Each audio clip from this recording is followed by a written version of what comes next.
2020-2040 한국교회 미래라는 책, 최윤식 목사가 쓴 책에 이런 내용이 있었습니다. 그러니까 앞으로 한국교회가 계속해서 이제 줄어들 것인데, 가장 큰 이유는 이제 경제적인 이유 때문에 줄어들 것이고, 교회의 지금 주축들이 50대, 60대들이 앞으로 이제 은퇴들을 다 하시고 하기 때문에 교회가 앞으로 이제 여러 가지로 위기를 겪을 것이다. 그렇게 하면은 교회가 살아날 수 있는 길은 무엇인가? 그것은 교육에 올인하는 것이다. 교육을 가장 최선을 다해서 교육에 투자하는 것이다 하는 얘기를 들었습니다. 그러면서 최윤식 목사라고 뭐 미래에 대한 얘기들을 많이 하시는 그런 책을 많이 내신 분인데, 그 책에 보면은 최윤식 목사가 자기 아버지와 또 아버지의 친구의 얘기를 하였습니다. 굉장히 충격적인 이야기였는데요. 아버지하고 아버지의 친구가 이제 전라도 어디에서 이제 고향이신데, 거기서 어렸을 때부터 이제 신앙생활을 하시고 주일학교 교사로 오랫동안 봉사를 하셨다고 합니다. 그런데 두 분, 최 목사님 아버지와 아버지 친구 두 분은 굉장히 열심을 내셨는데, 그 두 분의 아버지, 그 두 분 교사들의 아버지는 이 두 분이 교회를 나가는 것을 굉장히 극심하게 반대를 했다고 합니다. 그래서 굉장히 박해를 많이 하고, 또 주일날 교회에 나가려고 하면은 토요일날 잔뜩 이제 일거리를 이제 명령을 하신대요. 밭에 가서 김도 메어놓으라고 하고, 또 이분들은 또 어업에도 종사하셨던 분인 것 같은데 뭐 그물도 씻어 놓으라고 하고 해서 도저히 하루에 할 수 없을 정도의 많은 일을 이렇게 맡기고, 이것을 다 못하면 교회에 갈 수 없다라고 그렇게 얘기를 하곤 했다고 합니다. 그런데 이제 최 목사님 아버지와 또 목사님의 친구분은 토요일날 밤을 새워서 그 일을 항상 다 했대요. 밤잠을 자지 못할 정도로 많은 일을 주었는데, 주일날 가서 어린이들을 가르쳐야 되겠다는 열정이 있어가지고 밤을 새워서 일을 하고, 심지어는 하라고 했던 것이 아닌 아버지의 식사까지 차려가지고 이렇게 주일날 아침에 이렇게 대령을 하고 했다고 합니다. 그래도 나갈 때마다 이제 욕을 먹고 그렇게 했던 것이 일수였다고 하고요. 그런데 어느 날 최 목사님의 아버지의 친구분이 그날도 마찬가지로 토요일날 아버지가 많은 일거리를 주셨습니다. 근데 그날 그 아버지가 일거리를 주기 전에 술을 잔뜩 마시고 이제 들어온 겁니다. 술을 잔뜩 마시고 들어와서 아버지 친구분에게 오늘을 이거 하고 뭐 하고 하면서 굉장히 많은 일을 맡기셨는데, 이 친구분이 어느 때와 마찬가지로 토요일날 잠을 자지 못할 정도로 그 일을 다 하면서 아침에 다 청소도 하고 아버지 식사까지 챙겨드리고, 그리고 이제 주일날 아침에 이제 아버지께 인사를 드리고 교회를 가려고 했다고 합니다. 근데 아버지가 이제 그때 깨어난 거죠. 근데 술에 약간 아직도 좀 절어 있는 상태에서요. 그러면서 아들에게 어딜 가냐고 소리를 지른 겁니다. 그러니까 아들이, 아버지, 제가 어제 아버지께서 하라고 하신 걸 다 했어요. 그러니 이제 교회에 가서 아이들을 좀 가르쳐야 되겠습니다. 주일학교 가서 어린이들을 이렇게 성경 말씀 가르쳐야 되겠습니다. 이렇게 말했더니 그 아버지가 일을 다 했을 리가 없다고, 내가 불가능할 정도로 많은 일을 줬는데 어떻게 다 했냐고 했더니 보니까 다 한 거예요. 예. 그래서 다녀오겠습니다 그랬는데, 이 아버지가 갑자기 소리를 버럭 지르면서 다 아들의 이름을 부른 겁니다. 그래서 이 아들이 또 왜 그러시나 하고 돌아왔는데, 그 다음 어떻게 됐겠습니까? 그 아버지가 손에 들고 있던 칼을 아들에게 던진 겁니다. 그래서 아들이 순식간에 부지불식간에 가슴에 칼을 맞았어요. 그리고 그 자리에서 즉사를 했습니다. 이 책에 그런 끔찍한 얘기가 나오는데 제가 너무 충격을 받아가지고, 이런 예화는 제가 처음 봤거든요. 많이 맞고 뭐 했다는 것은 또 우리가 고통당하고, 여기도 저보다 어르신들 많이 계신데, 우리 어렸을 때 교회 갈 때 많이 매 맞기도 하고, 또 군대 가면은 교회 간다고 군대 가서도 많이 맞기도 하고 그랬는데, 그렇게까지 목숨을 잃은 그런 사례는 듣지 못했는데요. 그래서 그 자리에서 그분은 돌아가셨다고 합니다. 그러면서 이제 최윤식 목사라는 분이 그 책에서 말하는 것이, 자기 아버지와 아버지의 친구 세대는 교회에서 아이들 가르치기 위해서 정말 그렇게 많은 어려움을 겪으면서도 가르치겠다는 열정을 가지고 주일학교를 가르쳤다. 그때 배운 아이들이 바로 최윤식 목사 같은 사람들이고 우리 같은 사람들이고, 한국교회가 지금 이만큼 부흥한 것은 우리 아버지 세대들이 열심히, 여기도 우리 장로님 또 우리 집사님들 계신데, 권사님들 계신데, 권사님 장로님들이 어렸을 때, 젊으셨을 때 열심히 헌신적으로 수고하시고 새벽에나 또 주일이나 교회에 정말 자기의 모든 재산 다, 자기의 모든 건강 다 바쳐서 헌신하셨기 때문에 지금 한국교회가 이만큼 성장한 것이다. 그러면서 앞으로 한국교회가 이제 쇠퇴하지 않고 여러 가지 어려움 가운데에서 그래도 교회가 성장하려면 우리 아버지 때와 같은, 우리 장로님 때와 같은, 우리 권사님 때와 같은 열심으로 교사들이 헌신적으로 하지 않으면 미래는 없다. 아무리 어렵다 할지라도 지금의 교회의 교사들이 정말 한 생명, 우리 어린 양 하나 구하기 위해서 들로 산으로 헤맸던 그 목자의 심정으로 한다면 조금 프로그램이 부족하고 그리고 장비가 부족하다 할지라도 아이들이 살아나고 우리 한국교회의 다음 세대는 그 아이들로 채워질 것이다. 이런 얘기들을 했습니다. 여러 가지로 힘든 가운데서 특별히 교사분들, 아이들 요즘에 저도 교사하다가 아이 때문에 제가 이제 아이 때문에 시험을 당해가지고 교사를 못하겠다고 했던 적도 있었어요. 너무 말을 안 듣고. 그래가지고, 요즘 애들은 또 대놓고선, 뭐 싫다고 하더라고요. 그래서 여러 가지로 힘든 점이 많겠지만, 그러나 그 아이들을 살리고 교회를 살리는 일에 있어서 주일학교 교사님들만큼 정말 중요한 분들이 없으세요. 여러분들이 말씀을 그래도 가르치시고, 그리고 그 아이들을 위해서 기도하시고, 그렇게 하시면 그 아이들이 살아나고, 성령교회가 살아나고, 한국교회의 미래가 결코 어둡지 않을 것입니다. 힘드시더라도 열심히 하시고, 또 교회에서도 우리 교사님들을 위해서 많이 기도해 주시기를 바랍니다. 저는 하여튼 오늘 이렇게 1월 1일 날 첫째 주일인데 이렇게 귀한 강단에 서게 된 것이 정말 꿈 같습니다. 첫째 주간 가장 중요한 그런 주간인데요. 저같이 부족한 사람이 이 자리에 서게 돼서 굉장히 영광이고, 또 평소에 존경하는 우리 주진만 목사님 심호하시는 성령교회에 오게 되어서 너무 기쁩니다. 제가 오늘 사실은 방문한 목적은, 제가 요즘에 성경이 읽어지네라는 성경 공부에 꽂혔거든요. 혹시 들어보신 적 있어요? 네, 해보신 분 계세요? 그래서 제가 그 성경 공부에 꽂혀가지고 성경 공부를 개인적으로 이제 자격증을 따가지고요, 성경 공부를 열심히 지금 여기저기서 하고 있습니다.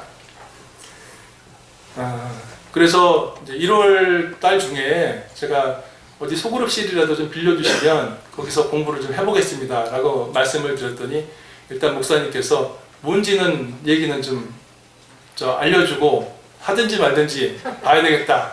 그래서 오늘 성도님들의 반응을 보고 장소를 빌려줄지 안 빌려줄지 결정하겠다, 이렇게 하셔가지고 제가 일단은 사실 좀 소개를 하러 왔습니다. 근데 소개만 할 수가 없는 것 같아서 조금 이런저런 얘기를 좀 하려고 하고요. 이 어성경이 읽어지네라는 공부, 이것은 정식 명칭으로 하면 생터 성경사역원 구약 일독학교, 신약 일독학교 이렇게 됩니다. 그래서 한 번에 2시간 정도씩 공부를 하고요. PPT 화면을 좀 많이 보여주면서 구약의 이야기, 신약의 이야기의 흐름이 어떻게 진행되는지 하는 것들을 소개하는 그런 공부인데요. 지금까지 저뿐만 아니라 저처럼 이렇게 그 공부해서 자격증을 받은 분만 해도 한 6,000명 정도가 되고, 국내외에서 굉장히 많은 곳에서 곳곳에서 그분들이 소그룹으로 또는 이렇게 교회에서 이렇게 공부를 하는 그런 모임들이 많이 있습니다. 자, 본론으로 들어가서요. 오늘 제가 여러분들에게 말씀드리고 싶은 것은 2가지인데, 하나는 이제 어떻게 하면 성경을 좀 일독을 할 수 있을까 하는 문제와, 또 하나는 이제 어성경이 읽어지는 성경 공부는 어떤 것으로 구성이 되어 있는가 하는 내용을 말씀을 드리도록 하겠습니다. 먼저 그 작년에 성경 일독 한번 읽으신 분? 네, 자, 좋습니다. 2번, 3번. 네, 대단하십니다. 네, 네, 그 많이 열심히 많은 분들이 성경 읽기에 열심을 내셨던 것으로 보고요. 또 다 읽지 못했다 할지라도 늘 하나님 말씀 사랑하는 마음으로 성경 말씀을 대하셨다고 그렇게 생각을 합니다. 그림을 한번 보겠습니다. 이게 뭐죠? 병아리. 네, 병아리입니다. 예쁘죠? 네, 병아리가 있는데요. 이 병아리 앞에 자기보다 커다란 배추가 놓였어요. 굉장히 크죠? 이 병아리가 이 탐스러운 배추를 보고 냉큼 달려왔습니다. 그러면서 군침을 흘리면서 배추를 열심히 쪼아대기 시작합니다. 그런데 아무리 쪼아도요, 잘 쪼아지지가 않아요. 그래서 병아리가 눈물을 흘립니다. 예, 배추는 먹고 싶은데 배추가 너무 탐스러워서 저걸 다 먹고 싶은데 먹을 능력이 없기 때문에 쫀자리만 계속 쪼는 겁니다. 여러분, 제가 이 그림을 통해서 무엇을 말씀드리려는지 짐작이 되시겠습니까?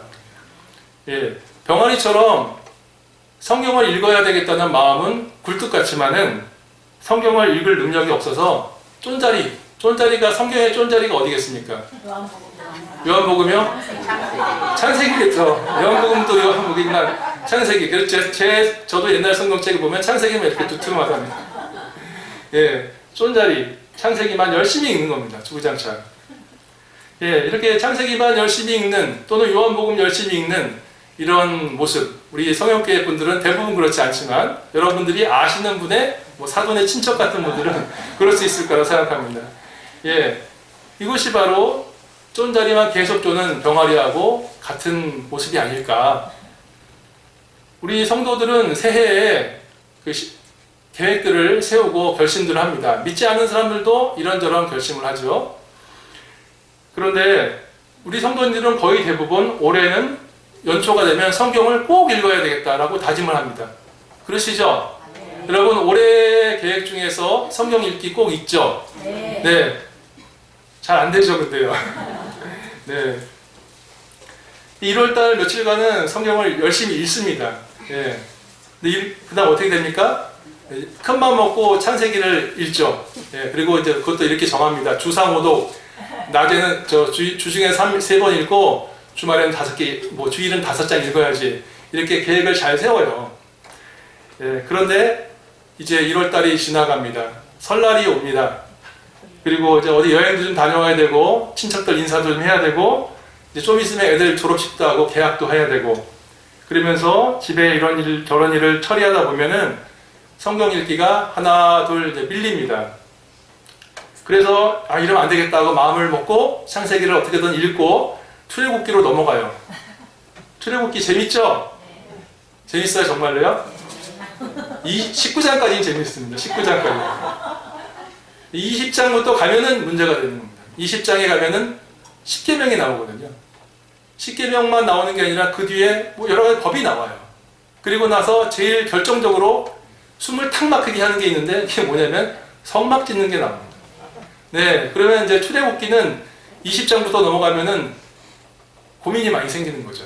네, 또 용하게 그걸 또 넘어가요. 애쓰고 기도하면서 믿음으로. 그럼 그 다음에는 레위기라는 큰 산이 있습니다. 네, 도대체 레위기를 왜 주셨는지, 네, 우리의 믿음을 시험하는 건지. 이렇게 해서 이제 막혀요. 그리고 바빠요. 또 애들 학교도 보내야 되고. 예, 그러다가 그냥 몇 개월이 지나갑니다. 그 다음 어떻게 됩니까? 이제 날도 좀 풀리고 이렇게 되면은 또 이제 봄철에 부흥회라든지 이런 거 하면은 성경 다시 읽어야 되겠다 하고 어디로 갑니까? 창세기로 갑니다. 기왕 읽으려면 창세기로 가야 되고, 그리고 이제 우리 이제 저희 나이쯤 되면 시간이 있다면 창세기 내용이 뭐였는지 가물가물하거든요. 그럼 마음 먹고 다시 창세기부터 읽어야지 뭐가 되겠다 하고 갑니다. 그리고 또 어떻게 됩니까? 역시 출애굽기 20장부터 걸리는 거죠. 예, 그 다음에는 또 몇 개월 지나가서 안 되겠다. 창세기는 포기하자. 요한복음으로 가자. 시편하고 잠언으로 가자. 이게 더 부족했다 하고 갑니다. 갔다가 더 이상 그 다음은 또 안 되는 거죠. 그러니까 또 한참 지나서 또 멈췄다가 또 창세기. 그러니까 창세기 앞부분은 손때가 묻어가지고 두툼이에요. 다른 성경책보다 2배는 두툼합니다. 자, 우리 한번 이 글을 읽어보겠습니다. 오른쪽에 있는 글 시작. 성도들은 분명히 읽고 싶다 성경을. 그렇지만 다만 읽어지지 않을 뿐이다. 여러분은 성경을 읽고 싶습니다. 예, 읽기 싫은 게 아니에요. 다만 읽어지지 않는 것이죠. 예. 그런데 왜 성경이 잘 안 읽어질까요? 한마디로 말해서 이 병아리 앞에 놓인 배추처럼 성경이 만만치가 않은 책이기 때문입니다. 여러분, 교회 옆에 남성시장에 가면 맛있는 음식들이 많이 있습니다. 근데 거기 가서 딸기도 사오고 이제 곰국을 끓이기 위해서 사골도 사왔다고 칩시다. 딸기는 어떻습니까? 딸기는 집에 가지고 와서 물에 씻으면 바로 먹을 수 있습니다. 근데 사골은 없었습니까? 사골은 한참을 구워야 됩니다. 성경에도 딸기처럼 바로 읽으면 금세 뜻을 알 수 있는 성경들이 있습니다. 이게 뭘까요? 시편이나 잠언 같은 경우 그것들은 있겠죠. 그것도 자세히 보면은 쉽지 않은 책이긴 하겠지만요. 그리고 창세기의 이야기, 이야기 부분 같은 경우는 보면은 금세 뜻이 통하는 것 같습니다. 그러나 레위기, 열왕기상하, 예레미야, 이사야, 에스겔, 다니엘, 그리고 사도행전, 로마서, 요한계시록 이런 책들은 어떻습니까? 이런 책들은 사골 같은 책이라고 할 수가 있겠습니다. 여러분 가족 가운데에서 법을 공부하신 분이 계신지 모르겠습니다. 저 같은 법의 문외한들은 법전을 읽거나 판결문을 읽으면 무슨 뜻인지 금세 이해가 안 됩니다. 무슨 글자가 써 있는지는 알 수 있어요. 그렇지만 무슨 뜻인지는 해독이 잘 안 됩니다. 왜 그렇죠? 그것은 그 법전에 전문적인 내용이 담겨 있기 때문입니다. 그런데 성경에도 사골처럼 전문적인 내용이 담겨 있는 책들이 있습니다. 더구나 성경은 지금으로부터 3000여 년 전인 기원전 1500년부터 서기 100년 어간에 40명의 저자들이 쓴 책이고 외국어로, 그것도 외국의 문화 속에서 쓴 책입니다. 성경의 저자들도 대단한 분들입니다. 모세는 왕궁의 교육을 받은 사람이었고요. 사무엘은 당대의 영적 지도자였으며 다윗은 시편을 73편이나 썼던 문장가였고요. 솔로몬은 전무후무한 지혜자였습니다. 에스라라는 사람은 하나님의 지혜가 에스라의 손에 있다라고 평가를 받았을 정도로 성경에 뛰어난 학자였고요. 다니엘은 천사랑 얘기했던 사람입니다. 신약의 예수님들은 어땠습니까? 예수님으로부터 3년 동안 집중훈련을 받았던 사람들이고 사도 바울은 당대의 최고의 석학이었습니다. 이런 분들이 쓴 책이기 때문에 성경에는 우리가 쉽게 읽어 넘길 수 없는 어려운 좀 전문적인 내용들이 들어있어요. 반면에 그렇기 때문에 성경은 오랜 세월 동안에 수많은 이단들이 그리고 반기독교 세력들이 성경을 가지고 계속 공격을 하려고 했지만 성경은 그 위엄과 그리고 또 그 존엄성을 잃지 않고 지금도 진리의 말씀으로 읽히고 있습니다. 여러분, 그렇다면 성경을 읽으려면 그리고 성경을 읽은 것뿐만이 아니라 읽은 성경을 다른 사람들에게 이야기를 해줄 수 있을 정도가 되려면 어떻게 해야 될까요? 첫째로 한번 따라서 할까요? 네. 읽어야 됩니다. 읽어야 됩니다. 네, 무조건 읽어야죠. 네. 우리가 무슨 뭐 체육이라든지 뭐 피아노라든지 이런 걸 할 때 이론적으로 뭐 흰 것만이 어떻고 뭐 장조가 어쩌고 옥타브가 어떻고 그 다음에 무슨 달리기 같은 경우는 보폭을 어떻게 해야 되고 백날 얘기해봤자 소용이 없죠. 일단은 뛰어봐야 되고 그리고 피아노를 쳐봐야지 듣는 것입니다. 그렇기 때문에 일단 쉽든 어렵든 읽으십시오. 네. 사실 우리 어르신들 때 한글을 몰랐던 어르신들이라 할지라도 다 읽었습니다. 무슨 공부가 필요한 게 아니라 하나님께서 은혜 주시면 성경은 읽을 수 있습니다. 가능하면은 소리내서 읽으시고 모여서 소리내서 읽으시고 뭐 이러면 더 좋을 것 같고요. 그래서 어쨌든 올 한 해는 많은 분들이 손을 들었지만 성경 1독 아니면 2독 이렇게 꼭 하시기를 바랍니다. 하나님 성경 꼭 읽을 수 있도록 도와주시고 성경 읽을 때 저의 눈을 떠서 진리를 깨닫게 하여 주시옵소서라고 간절히 기도한다면 하나님께서 꼭 성경 읽도록 깨닫도록 은혜를 주실 줄로 그렇게 믿습니다. 저는 대학교 1학년 올라가가지고 제가 총신대학교를 입학을 했었는데 제일 고민이 뭐였냐면은 그 학생들이 너무너무 성경에 대해서 잘하는 거예요. 그리고 이제 학교를 다닐 때 제가 80년대 중반 학번이거든요. 근데 그때만 하더라도 총신대학교에서 전도사님 그러면은 10중에 한 7명이 뒤로 돌아갔어요. 대학생일 때. 그래가지고 그것 때문에 굉장히 스트레스를 받아가지고 어떻게 하면은 내가 구원의 확신을 가질 수 있을까? 구원의 확신을 잘 설명을 할 수 있을까? 그리고 어떻게 하면 성경을 읽을 수 있을까? 너무 고민이 되고 내가 성경을 못 읽으면은 이 학교를 도무지 다닐 수가 없겠다 생각이 돼가지고 이제 1학년 겨울방학 때 집에 앉아가지고 성경을 간절한 마음으로 읽었더니 한 달 정도면 읽을 수 있더라고요. 예. 마음 먹기 나름이고 그래서 간절한 마음으로 기도하면 하나님께서 읽게 해주실 줄로 그렇게 믿습니다. 두 번째로는 이 어성경이 읽어지네 또는 우리 교회에서 진행하고 있었던 이런 성경 공부 같은 것들을 통해서 성경을 보는 관점을 배우시면 좋습니다. 위에서 예를 들었던 법조문의 경우에 법을 공부한 사람이 옆에서 가르쳐주면 무슨 뜻인지 알 수가 있습니다.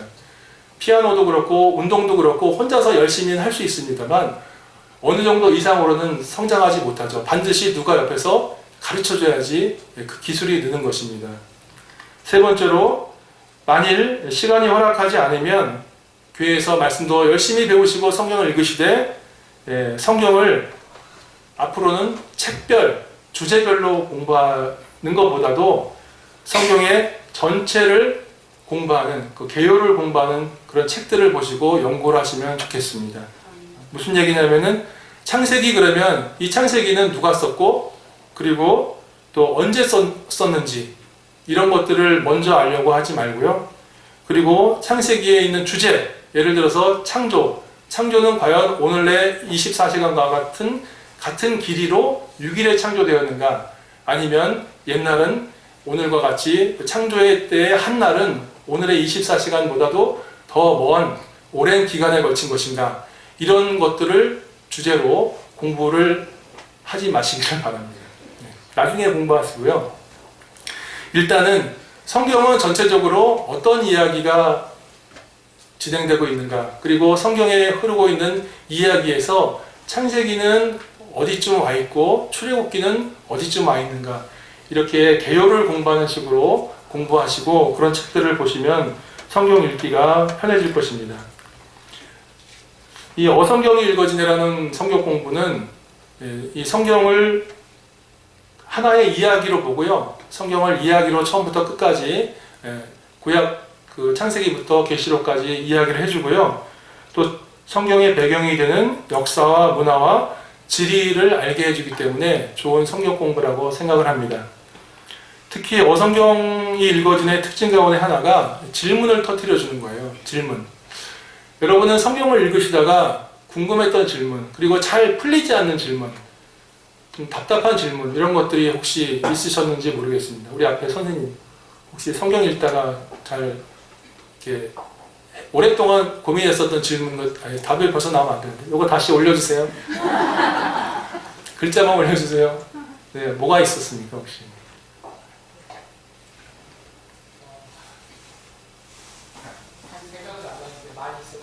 네, 대부분이 이제 그런 거죠. 이순신 장군은 구원 받았나요? 뭐 이런 거.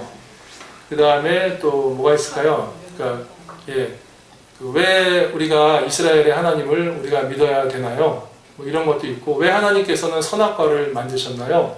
뭐 여러 가지 그런 질문들이 있을 수 있습니다. 이제 다시 가겠습니다. 이런 질문들은 교회를 다니는 분들이라 할지라도 사실은 좀 잘 해결되지 않은 상태에서 그냥 지나가는 경우들이 생기고요. 또 막상 이런 것들을 교회에 와서 뭐 얘기를 나누려면 또 시간도 여의치 않고, 그리고 물어보면 또 답변해 줄 수 있는 분도 또 확실하게 답변해 주지 않는 것 같고, 뭐 그렇습니다. 근데 이런 질문을 모른다고 그래가지고 신앙생활 하는데 지장이 있는 것은 아닙니다. 그러나 이런 질문들이 해결되지 않으면 신앙의 성장은 어느 순간에 좀 이렇게 멈출 수가 있습니다. 요거 같이 아까 그 피아노나 예체능과 같이 어느 순간을 딱 넘겨주는 거, 그게 이제 좋은 선생님의 역할이거든요.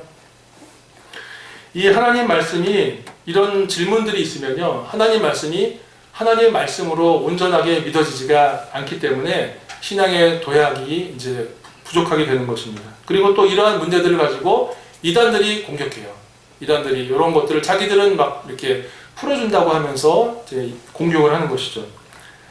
그런데 이제 제가 이제 공부를 앞으로 하게 될 어성경이 읽어지네, 이것은 이런 질문들에 대한 답을 제공하고요. 그래서 공부를 하다 보면 성경 말씀은 정말 처음부터 끝까지 하나님의 말씀이구나. 그리고 성경은 정말 진리의 책이구나. 그리고 성경이 정말 우리의 삶의 의미와 목적에 대해서 말해주고 있구나. 성경은 먼 어떤 율법서라든지 도덕책이 아니라 바로 나에게 주시는 말씀이구나 하는 것을 깨닫게 될 것입니다. 그럼 남은 시간 동안에 어성경이 읽어지네 일부 내용 부분에 대해서 좀 소개를 좀 해드리도록 하겠습니다. 성경은 여러분 이야기라고 할 수 있습니다. 한번 따라서 하겠습니다. 성경은 이야기다. 성경은 이야기다. 네, 성경은 이야기입니다. 이야기. 네, 이야기로 보시면 좋습니다. 네. 성경이 과학책이나 역사책이나 문학책이 아니죠. 과학적이고 역사적이고 문학적이긴 하지만요. 아까도 얘기했지만 1600년에 걸쳐서 40여 명이 쓴 책들이고요. 저자가 쓴 책들이고 66권이 성경 안에 들어있는데 놀랍게도 성경은 사실은 하나의 이야기예요. 그러니까 한 권으로 묶었겠죠.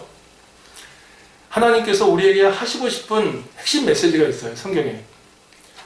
그것이 창세기부터 말라기, 마태복음부터 요한계시록까지 하나의 이야기가 흘러가는 겁니다. 하나의 이야기가.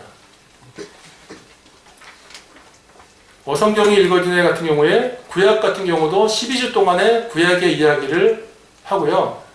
또 신약도 12주 동안의 신약의 이야기를 이렇게 해주는데 구약과 신약을 다 통틀어서 성경 전체가 가지고 있는 핵심 메시지가 흘러가고 있다는 것을 이제 확인을 하게 되거든요. 그래서 성경의 메시지가 이렇게 흘러가는구나 라고 확인을 하면 그 다음에는 이제 성경 말씀을 한 권 한 권 읽을 때 이 전체 흐름 중에서 창세기는 어디쯤이고 출애굽기는 어디쯤이고 이렇게 되기 때문에요. 성경을 읽는데 많이 좀 도움이 되고 저 같은 경우도 신학교에서 이것저것 성경에 대해서 배우긴 했지만은 딱히 성경에 대해서 이렇게 얘기해보라고 할 때는 좀 힘들었는데 이 공부를 하면서 맥을 잡으니까 많이 도움이 됐습니다. 자, 우리 한번 그러면 구약 이야기 한번 5개만 해보겠습니다. 33개의 문장으로 되어 있는데요. 오늘은 5개 정도만 짧게 해보겠습니다. 1번 우리 한번 같이 한번 읽어주시겠습니까? 1번. 예, 한 번 더요. 네, 시작. 창조, 인류, 일반 역사가 시작되다. 예, 창세기 1장부터 11장까지예요. 예, 창세기는 50장까지 되어 있는데 크게 두 부분으로 나눌 수가 있어요.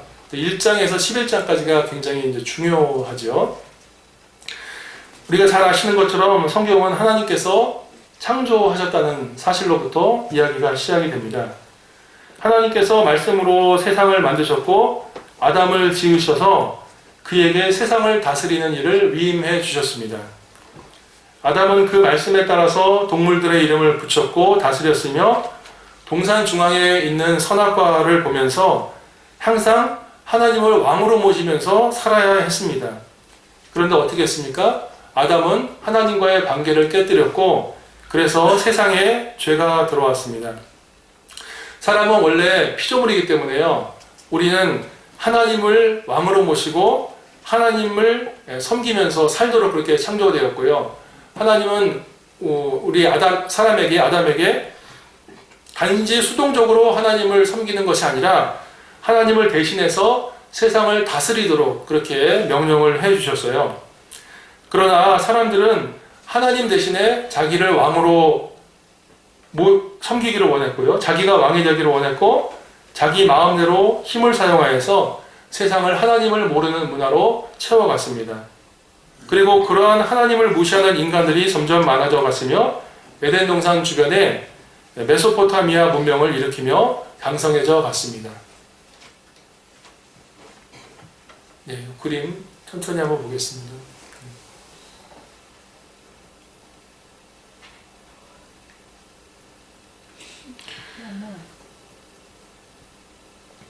그 다음에 어떻게 됐습니까? 하나님께서 이 노아 시대에 홍수를 일으켜서 사람들을 다 멸망시켰음에도 불구하고 이후에 다시 태어난 사람들은 하나님을 섬기고 그리고 하나님께서 창조하신 대로 살아가도록 그렇게 지어졌음에도 불구하고 사람들은 다시 태어난 인류들도 똑같이 자기 스스로 하나님이 되려고 하고 자기 마음대로 살아가려는 그런 죄악된 모습을 반복해 갔습니다. 두 번째 문장 읽어보겠습니다. 같이 읽겠습니다. 시작. 하나님 나라 이스라엘의 국사도 시작된다. 아브라함, 이삭, 야곱의 후손 70명의 식구가 팔레스타인 땅에서 사는 이야기가 이집트로 이민 가면서 끝난다. 예, 큰일 났어요. 하나님께서는 세상을 좋게 만드셨고 또 사람들이 복되게 살아가는 방법을 알려주셨는데 희한하게도 사람들은 하나님을 계속 배반하고 하나님 없이 살아가려고 하는 세력을 점점 넓혀갔습니다. 어떡하죠? 하나님께서 생각하셨습니다. 안 되겠다. 이제부터는 나도 내 나라를 세워야 되겠다. 내가 창조주요 역사를 주관하는 하나님이라는 사실을 믿고 그것을 알릴 수 있는 그런 사람들로 가득한 모델 나라, 제사장 나라를 세워야 되겠다. 그래서 사람들이 그 나라 사람들을 보고 복을 받도록 해야 되겠다라고 결심을 하셨습니다. 하나님께서 그 나라를 일으킬 때 처음에 한 사람을 택하셨습니다. 그 사람이 누구죠? 바로 메소포타미아 문명 지역에 살고 있었던 갈대아 우르에 살고 있었던 아브라함이라는 사람이었습니다. 그 사람은 아브라함이었는데요. 이 아브라함이 하나님께서 선택하시고 하나님께서는 하나님만을 섬길 그런 모델 나라를 세울 땅을 가나안이라는 곳에 세울 계획을 가지시고요. 아브라함에게 고향 아비 친척집을 떠나서 하나님이 지시하시는 가나안 땅으로 가라고 이렇게 말씀을 하셨습니다. 아브라함이 어떻게 했죠? 아브라함은 아무 연고도 없는 그런 가나안 땅을 향하여서 하나님 말씀에만 순종하여서 출가를 하였습니다. 그래서 하란을 거쳐서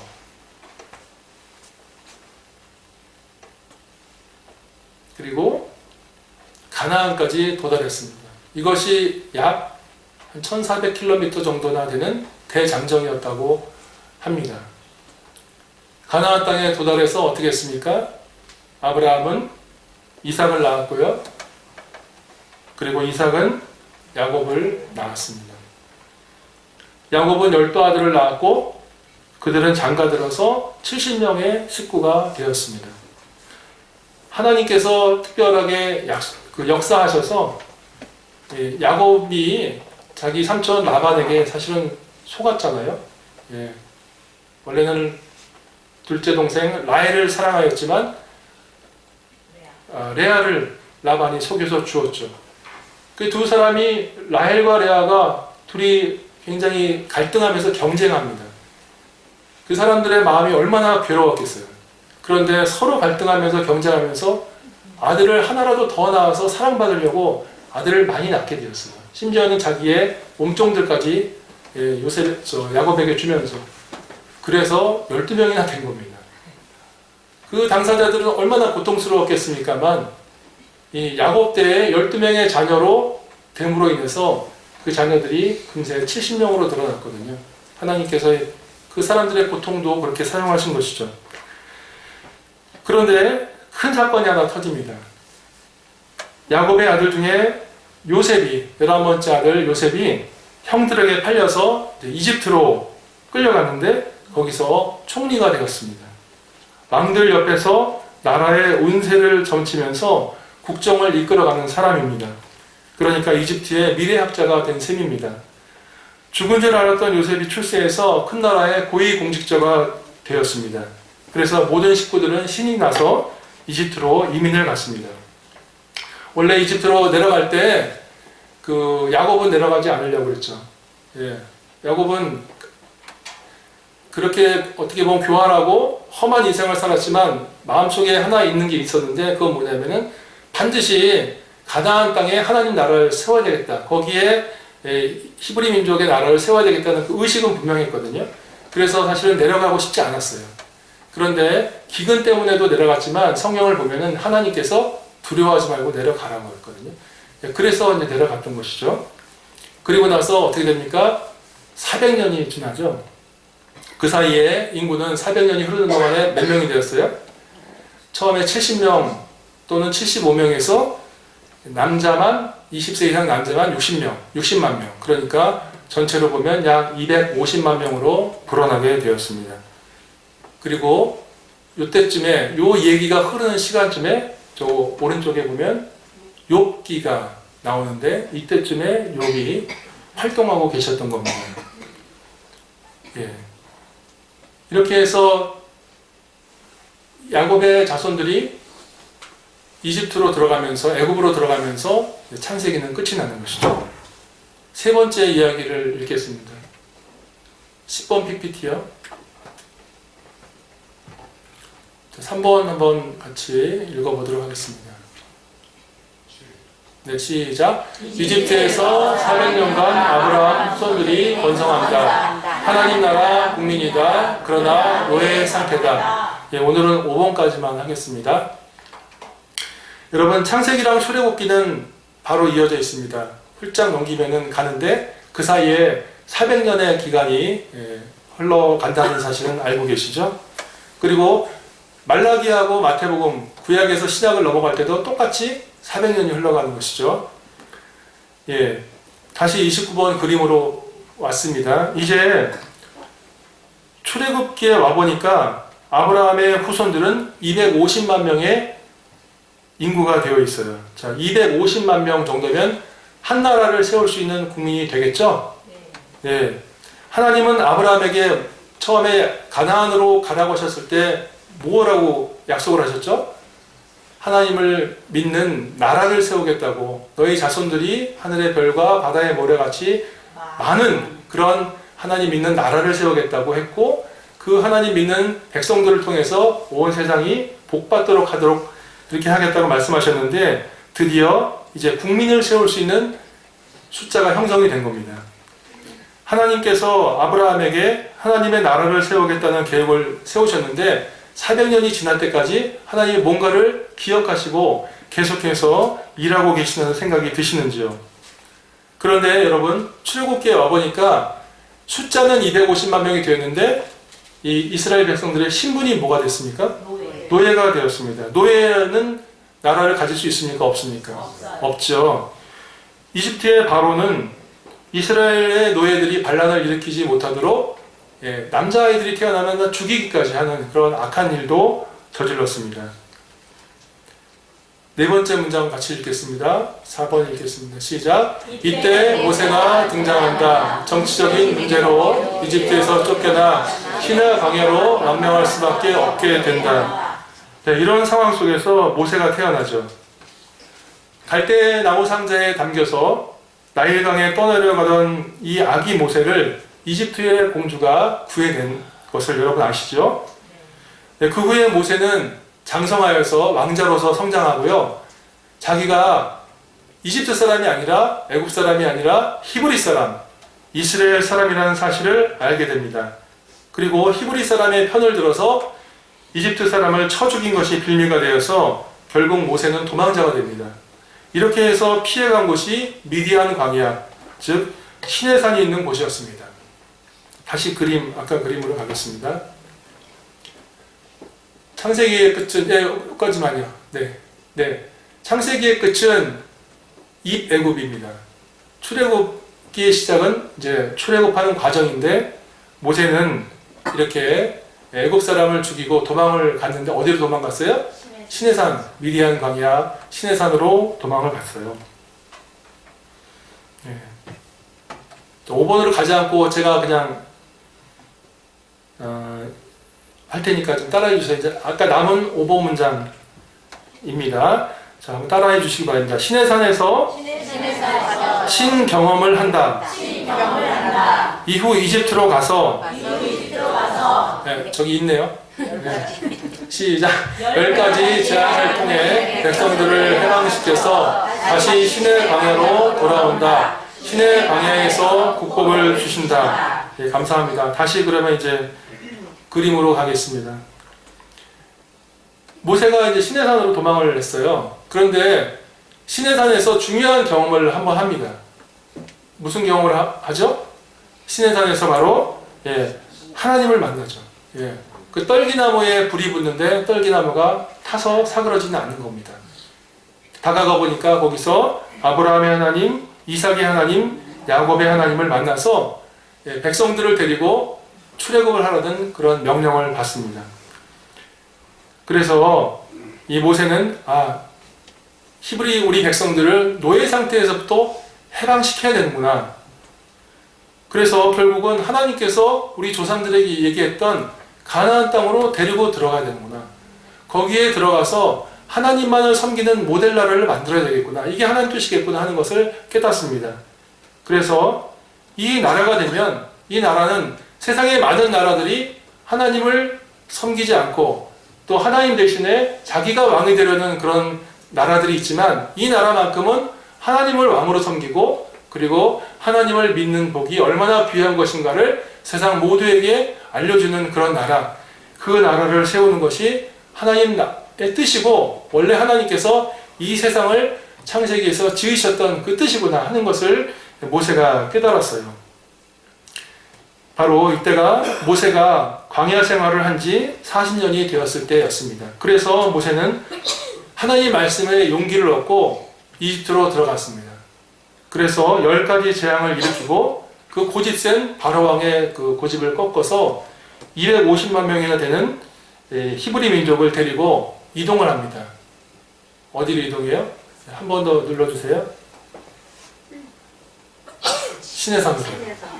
자, 출애굽기는 3가지만 알면 됩니다. 모세가 시내산으로 도망 나왔다가 구하러 다시 이집트로 들어갔다가 구해서 다시 시내산으로 나온 거. 요거 3가지 패턴만 알고 있으면 출애굽기는 쉽게 읽을 수 있어요. 단 19장까지. 네. 왜 성막을 왜 자세하게 그렇게 기록했을까요? 성막 짓는 거. 의미가 있겠죠? 네. 자, 이렇게 해서 이스라엘 백성들이 시내산으로 출애굽을 했어요. 여기까지 오는 기간은 2달 걸렸습니다. 2달. 그리고 시내산에서 1년을 머뭅니다. 1년을 머물고 이제 가나안 땅을 향해 가야 되겠죠? 근데 1년을 머물러요. 1년 동안 뭘 했을까요? 1년 동안 율법을 받았죠. 율법. 왜냐하면 이제 앞으로는 노예가 아니라 한 나라의 당당한 주권을 가진 모델 나라로 살아가야 되잖아요. 그러면은 주권이 있고 법이 있어야 되잖아요. 어떻게 살아가야 되는지. 그래서 율법을 주셨어요. 그리고 앞으로 가나안 땅에 들어가면 그 가나안을 정복하고 있는 7 족속들과 싸워야 되기 때문에 병력 개수를 하고 어떻게 들어갈지 전진할 때 나팔을 1번 불면 2번 불면 길게 불면 이렇게 하면서 싸울 준비를 하는데 1년이 걸렸습니다. 그리고 이제 바로 가면 되는 것이죠. 시내 광야에서 텐트를 치고 머무르고 있을 때 하나님께서 모세에게 율법을 주셨어요. 그리고 그 율법은 어떻게 되어 있습니까? 먼저 10계명, 그죠? 10계명으로 간단하게 요약본을 주시고 또 10계명 이후에 보면은 민법, 형법, 상법 여러 가지가 있습니다. 이런 것들을 국가의 법으로 다 제정하여서 주셨습니다. 여러분, 한 나라가 세워지려면 3가지 조건이 필요합니다. 3가지가 있어야 됩니다. 국민과 주권과 그리고 뭐가 있어야 되죠? 영토. 자, 이제 국민이 있습니까? 네. 있죠. 주권이 있습니까? 네. 주권 됐죠. 이제 뭐가 남았습니까? 영토만 남았습니다. 영토만 딱 차지하면 이제 거기서 하나님 말씀대로 열심히 살고 하나님 말씀 믿는 것이 얼마나 복된 것인가를 전하면 그러면 모델 나라가 되겠죠. 네. 그러면서 하나님께서 이렇게 법을 주시고요. 그러면서 또 한 가지 약속해 주셨어요. 법만 주는 게 아니라 내가 너희들과 늘 함께 하겠다. 이렇게 약속을 해주셨어요.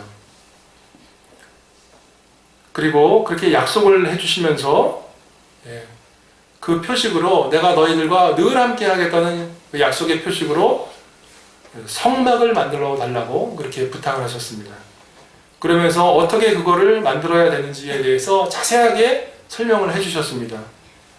이스라엘 백성들은 그 설명해 주신 그대로 일일이 그 매뉴얼을 따라서 성막을 만들었어요. 그런데 여러분, 하나님께서 이제 주신 십계명, 그리고 제사법, 또 민법, 형법, 상법, 또 토지, 또 성막에 대한 이야기, 이런 것들은 이스라엘 백성들이 그동안 들어본 것일까요? 못 들어본 것일까요? 한 번도 들어보지 못한 것입니다. 400년 동안 노예였기 때문에 이런 얘기를 들을 수가 없었던 것이죠. 한 번 듣고 다 기억할 수가 없는 책이기 때문에 하나님께서 문자로 기록하라고 말씀하셨어요. 2번, 3번 눌러주세요. 시내단에서는 세 가지를 합니다. 그러니까 출애굽기와 레위기는요, 출애굽기는 나왔다가 들어갔다가 나왔다. 그리고 시내산에 머물면서 가나안으로 떠나기 전에 하나님과 언약을 맺고 율법을 받고 성막을 지었다. 이렇게 하면은 끝나는 겁니다. 그런데 이런 모든 법의 얘기들을 한 번도 들은 적이 없기 때문에 하나님께서 문자로 기록하라고 말씀하셨어요. 그래서 오고 오는 모든 후손들이 이것을 보고 교육을 받도록 그렇게 말씀하셨어요. 그 책의 이름이 뭘까요? 바로 눌러주세요. 네, 레위기죠. 네. 레위는 원래 야곱의 12아들 중에 세 번째 아들이지만 이제 이후로는요, 이 시점부터는 레위는 하나님의 말씀을 전하는 일을 맡게 돼요. 앞으로 레위 족속들은요, 하나님 말씀만을 열심히 전해야 돼요. 다른 일 하지 말고. 네. 여기까지만 오늘은 하겠습니다. 네. 이렇게 해서 이제 33개의 문장으로 구약을 정리하는 것이 구약 공부의 내용인데요. 지금 여러분들께서 잘 따라오시고 아셨지만 이스라엘 백성들은 이제 민수기하고 여호수아에 가면 땅을 차지하게 됩니다. 그러면은 여호수아 다음에 뭐죠? 사사기. 사사기부터는 어떻게 살아야 됩니까? 이상적인 모델 나라답게 살아야 되는 것이죠. 근데 어떻게 살았습니까? 여러분 아시죠?